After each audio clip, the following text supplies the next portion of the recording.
Hello साथियों, welcome to planet 4। आप सभी को प्लेनेट 4 विक्रम का नमस्कार। ईरान पर हमला कर इजरायल ने मध्य पूर्व को जला डाला, लेकिन इस सब के बीच इजरायल ने अचानक भारत से माफी मांग ली। क्यों? क्योंकि भारत के लोग गुस्से में हैं, इजरायल से नाराज हैं, और इसके पीछे है कश्मीर पर इजरायल की चौंकाने वाली चाल। इजरायल ने दुनिया के मंच पर कश्मीर का नाम लेकर एक ऐसा बयान दिया जिसने भारत की जनता का भरोसा हिला दिया, और भारत की नाराजगी देखकर इजरायल को घुटनों पर आना पड़ा। लेकिन कहानी यहीं खत्म नहीं होती। अब महंगाई का तूफान आने वाला है। तेल की कीमतें आसमान छू रही हैं। इसी तूफान में संयुक्त राष्ट्र में भारत ने जोरदार खेल दिखाया है। डॉक्टर जयशंकर ने कूटनीति का मास्टर स्ट्रोक मारते हुए ईरान और इजरायल दोनों से बात की, और ट्रंप को भी ऐसा जवाब दिया कि उनकी बोलती बंद हो गई। अब बड़ा सवाल, कमजोर होता ईरान आखिर भारत के लिए फायदेमंद कैसे है? क्यों भारत पर्दे के पीछे इजरायल का खुला समर्थन कर रहा है? और क्यों अमेरिका ने पूरे वेस्ट एशिया में एक नया जाल बिछाया है? इस बीच रूस भी चुप नहीं बैठा। वो भी अपने कार्ड खेल रहा है मध्य पूर्व में अपनी पकड़ मजबूत करने के लिए। लेकिन भारत को जो सबसे बड़ा झटका लगा है वो है एयर इंडिया विमान हादसे के बाद एक नई डरावनी खेल का जन्म। आइए सब कुछ समझते हैं विस्तार से। ईरान पर हमला करते हुए जब इजरायल ने मिसाइल रेंज का नक्शा जारी किया तो उस नक्शे ने भारत के स्वाभिमान को जख्म दे दिया। जम्मू कश्मीर को पाकिस्तान का हिस्सा, पूर्वोत्तर भारत को नेपाल के भीतर, और भारत की सीमाओं को तोड़ मरोड़ कर दिखाया गया। ये कोई तकनीकी गलती नहीं, ये सीधा भारत की एकता पर किया गया वार है। ये वही इजरायल है जिससे भारत ने दशकों की दोस्ती निभाई, हथियार खरीदे, रणनीति साझा की, विश्व मंचों पर साथ दिया। लेकिन इस बार इजरायली डिफेंस फोर्सेस की पोस्ट में जो इलस्ट्रेशन सामने आया वो भारत के भीतर आक्रोश की आग भड़का गया। शुक्रवार को इजरायली सेना ने कहा, ईरान एक वैश्विक खतरा है और इजरायल सिर्फ शुरुआत है। साथ ही एक नक्शा दिखाया गया जिसमें ईरान की मिसाइल रेंज में भारत को भी रखा गया, पर उस नक्शे में भारत का स्वरूप ही तोड़ मरोड़ दिया गया। और यहीं से शुरू हुआ भारत का गुस्सा और इजरायल की सबसे बड़ी गलती। कश्मीर हमारा था और रहेगा, और उसे किसी ग्राफिक में मिटा देने से हमारी जमीन नहीं बदलेगी, पर दोस्ती की नींव जरूर हिल जाएगी।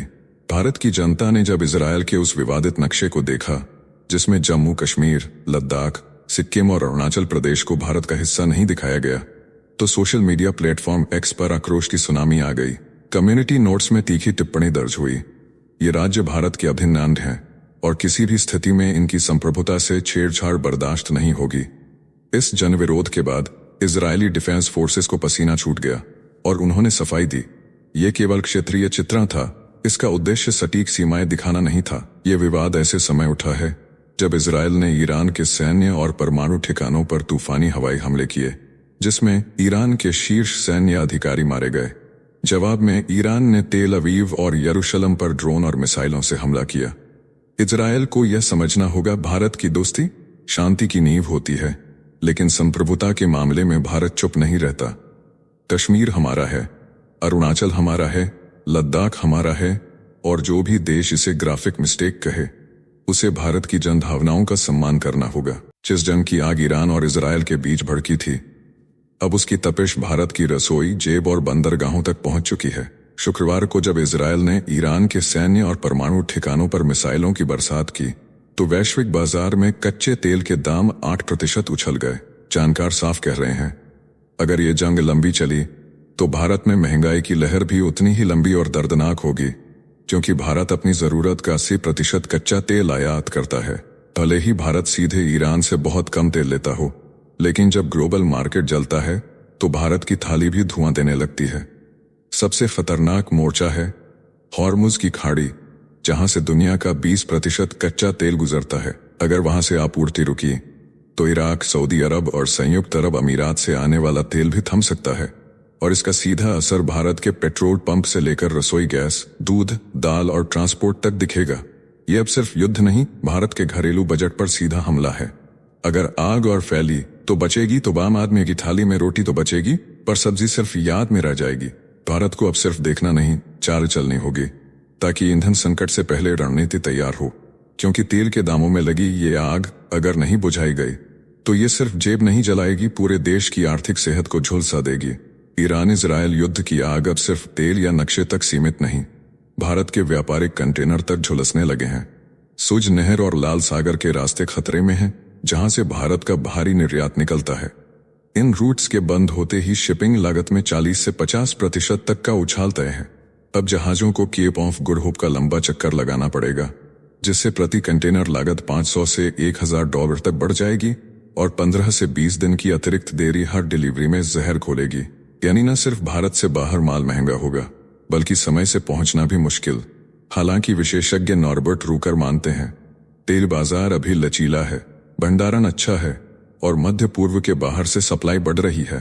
पर डर अभी भी जिंदा है, क्योंकि हर मिसाइल की गूंज अब भारत के बजट की धड़कन बढ़ा देती है।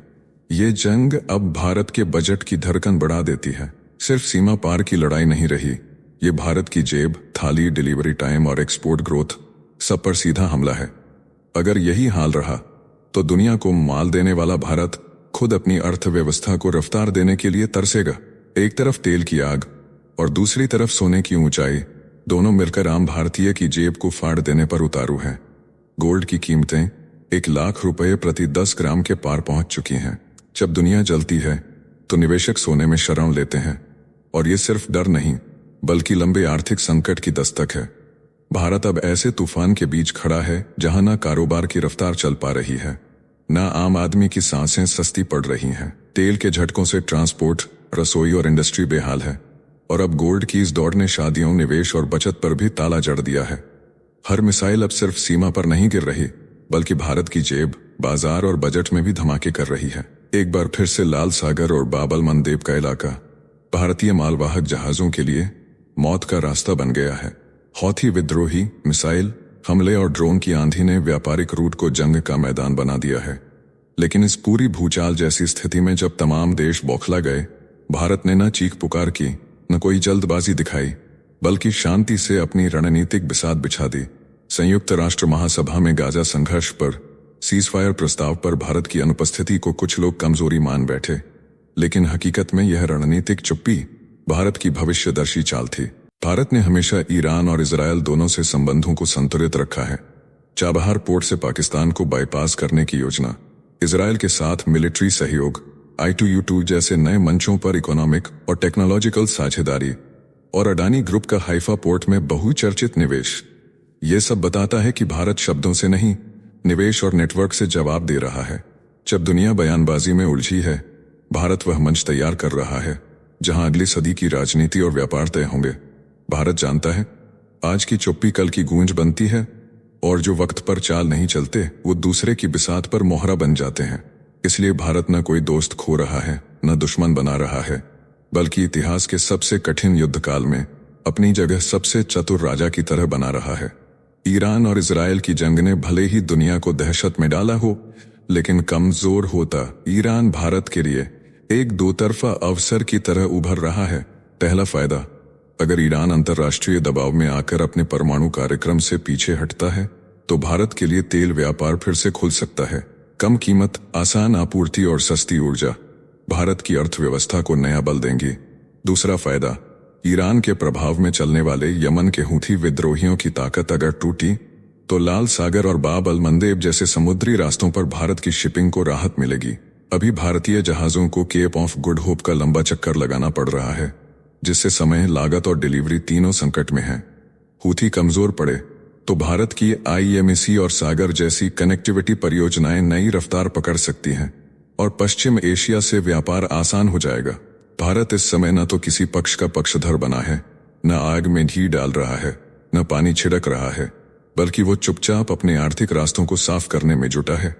कमजोर ईरान का मतलब है मजबूत ऊर्जा आपूर्ति, सुरक्षित समुद्री मार्ग और नए रणनीतिक व्यापारिक मौके।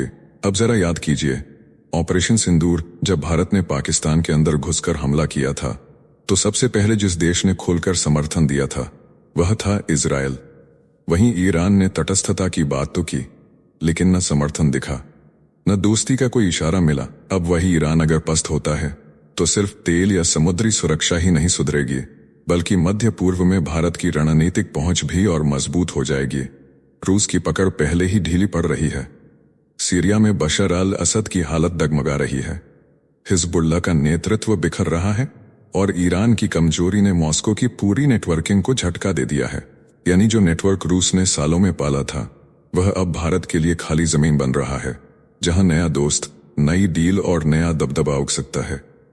अब साफ हो चुका है, यह युद्ध रुकने वाला नहीं, विकराल होने वाला है। अमेरिका कहता है कि वो शामिल नहीं, लेकिन असलियत यह है कि इजरायली बमवर्षक अमेरिकी एयरबेस से ईंधन भर रहे हैं और अमेरिका ईरान के ड्रोन को इसराइल पहुंचने से पहले ही आसमान में गिरा रहा है। सऊदी अरब, जॉर्डन और संयुक्त अरब अमीरात ने इसराइल को अपना एयरस्पेस खोल दिया है। यानी यह युद्ध अब सिर्फ 2 देशों का नहीं रहा, पूरा वेस्टर्न सिस्टम अमेरिका की अगुवाई में ईरान के खिलाफ जंग लड़ रहा है। अगर आप एक डिफरेंट एंगल से देखेंगे तो भारत के लिए अब ईरान का उपयोग सीमित हो चुका है।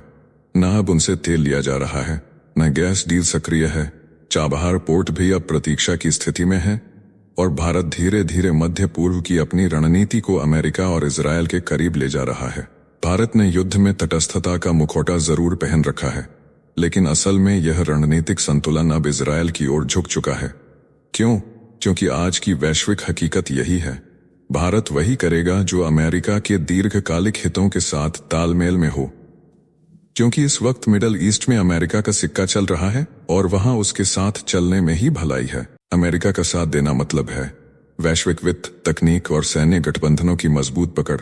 युद्ध अब केवल गोले बारूद की लड़ाई नहीं, ये ब्लॉक्स और बैलेंस की लड़ाई है और भारत अपनी बिसात पर इजरायल की चाल समझकर अपना राजा सही जगह रख चुका है। भारत ने भले ही इस युद्ध में अभी तक रणनीतिक संतुलन बनाए रखा है, लेकिन अब ये संतुलन एक बेहद नाजुक और खतरनाक मोड़ पर खड़ा हो गया है। ताज़ा आंकड़े के अनुसार तेल की कीमतें 13% तक उछल चुकी हैं, जो 2022 के बाद की सबसे बड़ी छलांग है। अब कच्चा तेल 78 अमेरिकी डॉलर प्रति बैरल तक पहुंच गया है और भारत की ऊर्जा सुरक्षा की दीवारों में दरारें पड़ने लगी हैं। जैसा कि मैंने आपको पहले भी बताया, भारत अपनी तेल जरूरतों का 50 से 60% हिस्सा गल्फ कोऑपरेशन काउंसिल से पूरा करता है, जिसमें इराक, सऊदी अरब, संयुक्त अरब अमीरात, कुवैत और कतर शामिल हैं। भले ही रूस अब सबसे बड़ा आपूर्तिकर्ता बन चुका हो, लेकिन गल्फ देशों के बिना भारत का एनर्जी बैकबोन अधूरा है। यही नहीं, भारत का कुल विदेशी व्यापार 1.11 ट्रिलियन डॉलर रहा, जिसमें से 208 अरब डॉलर का व्यापार गल्फ और वेस्ट एशिया से हुआ। यानी भारत के कुल व्यापार का 18% हिस्सा उस क्षेत्र से आता है जो अब जंग की चपेट में है। यूएई और सऊदी अरब भारत के तीसरे और चौथे सबसे बड़े व्यापारिक साझेदार हैं। और अगर इस युद्ध ने इन देशों की सप्लाई चेन को छुआ तो भारत को सिर्फ तेल नहीं, पूरा व्यापारिक ढांचा हिलता दिखेगा। यह युद्ध अब सिर्फ मिसाइलों और बमों की नहीं, आर्थिक नाड़ियों और व्यापारिक धमनियों की लड़ाई बन चुका है। ईरान इजरायल की ये आग अब सिर्फ बम और मिसाइलों तक सीमित नहीं, भारत की ऊर्जा, विदेशों में काम करने वाले नागरिकों और वैश्विक व्यापार रूट पर सीधा वार बन चुकी है। खाड़ी देशों में काम कर रहे 90 लाख भारतीयों की स्थिति सबसे गंभीर है।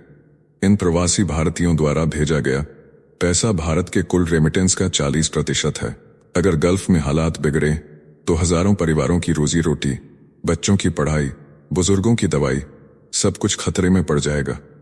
ऊर्जा तो एक पहलू है, असल गहराई भारत की अंतर्राष्ट्रीय व्यापारिक लाइनों में छिपी है। फारस की खाड़ी, ओमान की खाड़ी और लाल सागर, यही वो रूट हैं जिससे भारत का यूरोप, अफ्रीका और अमेरिका से व्यापार चलता है। और इन समुद्री रेखाओं पर ईरान की सामरिक पकड़ है। अगर ये युद्ध ईरान के हर कोने तक फैल गया तो भारत की सी लाइन और ट्रेड रूट दोनों थम जाएंगे। मतलब भारत की सप्लाई चेन रुक जाएगी, एक्सपोर्ट की रफ्तार टूट जाएगी और यूरोप, अफ्रीका, अमेरिका से होने वाला अरबों डॉलर का व्यापार ठप हो सकता है। ये सिर्फ युद्ध नहीं, भारत के आर्थिक श्वास तंत्र पर जहर चढ़ाने जैसा है। भारत के लिए इस वक्त सबसे जरूरी है कि वह युद्ध से बाहर रहे। इसराइल जैसे मुश्किल समय में मदद करने वाले देश की निंदा से बचा जाए, लेकिन साथ ही इसराइल की आक्रामकता पर संयम की उम्मीद भी जताई जाए, क्योंकि चाबहार एक लंबी अवधि की रणनीति है। लेकिन फिलहाल तो भारत की ऊर्जा और रेमिटेंस सुरक्षा सबसे बड़ा एजेंडा है। अमेरिका के कतर, बहरीन और यूएई में एयरबेस हैं। अगर ईरान इन पर हमला करता है तो पूरा युद्ध क्षेत्र जल उठेगा। सऊदी, ओमान, इराक और जॉर्डन ने इसराइल को एयर स्पेस इस्तेमाल करने दिया क्योंकि वे जानते हैं कि रोकने की ताकत उनके पास नहीं। इसलिए भारत के सामने भी विकल्प सीमित हैं। अब बस भारत को शांति के रास्ते को मजबूती से पकड़ना होगा, क्योंकि अगली चिंगारी उसकी अर्थव्यवस्था में विस्फोट कर सकती है। विदेश मंत्री एस जयशंकर ने थिंक टैंक के मंच से साफ कहा, भारत दोनों देशों को दोस्त मानता है, लेकिन शांति की दरख्वास्त तभी करेगा जब तेहरान और तेल अवीव खुद तैयार होंगे। उनके शब्दों में सिहरन थी, फैसला उन्हीं हाथों में है जो ट्रिगर दबा रहे हैं। बाहर वालों के दखल का समय नहीं आया, जब आएगा तो भारत सबसे आगे होगा। जयशंकर ने बिना नाम लिए डोनाल्ड ट्रंप की कथित फोन कूटनीति पर भी चुटकी ली। उन्होंने याद दिलाया, पिछली बार कश्मीर सीमा पर गोले थमे तो भारतीय और पाकिस्तानी सैन्य अफसरों की सीधी बातचीत से थमे, किसी तीसरे के फोन ने नहीं। संदेश साफ है, दिल्ली की नीति आत्मनिर्भर समाधान की है, कोई भी बाहरी श्रेय लेने मत आए। विदेश मंत्री एस जयशंकर ने शुक्रवार को ईरानी विदेश मंत्री अब्बास अरागची और इस्राएली समकक्ष इससे पहले प्रधानमंत्री नरेंद्र मोदी को खुद इस्राएली पीएम नेतन्याहू ने फोन कर ताजा हालात पर चर्चा की। मोदी ने खाड़ी क्षेत्र में स्थिरता और जल्दी शांति बहाली की अपील की। जयशंकर की यह कार्रवाई ऐसे वक्त हुई जब एयर इंडिया की 16 लंबी दूरी की उड़ानें ईरान के एयरस्पेस बंद होने के कारण डायवर्ट करनी पड़ी। दुनिया की सबसे खतरनाक जंग के बीच भारत की एक फ्लाइट हवा में फंस गई। लंदन से दिल्ली आ रही एयर इंडिया की फ्लाइट जैसे ही ईरान के हवाई क्षेत्र में दाखिल हुई, उसी वक्त इजरायल ने ईरान पर मिसाइलों की बारिश कर दी। आसमान में गूंजती धमाकों की आवाजें और नीचे युद्ध की ज्वाला। इसी दौरान फ्लाइट को तुरंत इराक के रास्ते मोड़ा गया। 1 घंटे की देरी से यह फ्लाइट भारत पहुंची, लेकिन यह सिर्फ एक फ्लाइट की कहानी नहीं है। एयर इंडिया ने शुक्रवार को कुल 16 अंतर्राष्ट्रीय उड़ानों को या तो मिड एयर में मोड़ा या फिर वापस भेज दिया। इनमें लंदन, टोरंटो और न्यूयॉर्क जैसी बड़ी उड़ानें शामिल थीं। दिल्ली से वियना और मुंबई से लंदन जा रही फ्लाइट्स ईरानी सीमा के करीब थीं, लेकिन समय रहते उन्हें वापस बुला लिया गया। एयर इंडिया ने बयान जारी कर कहा कि ईरान में बिगड़ती स्थिति और एयरस्पेस के बंद होने के कारण यात्रियों की सुरक्षा को देखते हुए उड़ानों को मोड़ा गया है। यात्रियों को हो रही असुविधा के लिए हम क्षमा प्रकट करते हैं। प्रभावित यात्रियों को या तो पूरी राशि का रिफंड मिलेगा या बिना किसी चार्ज के उनकी यात्रा दोबारा शेड्यूल की जाएगी। जरूरत पड़ने पर होटल में ठहरने की व्यवस्था भी की जा रही है। भारत के ईरान स्थित दूतावास ने भी चेतावनी जारी की है कि भारतीय नागरिक और भारतीय मूल के लोग अनावश्यक यात्रा से बचें। फिलहाल ईरान, इजरायल, इराक, जॉर्डन और सीरिया ने अपना हवाई क्षेत्र पूरी तरह बंद कर दिया है। टेल अवीव और तेहरान के लिए ज्यादातर फ्लाइट्स रद्द हो चुकी हैं। वैश्विक एयर ट्रैफिक बुरी तरह प्रभावित हुआ है। इस वीडियो में फिलहाल इतना ही। जल्द मिलते हैं एक और नई अपडेट के साथ।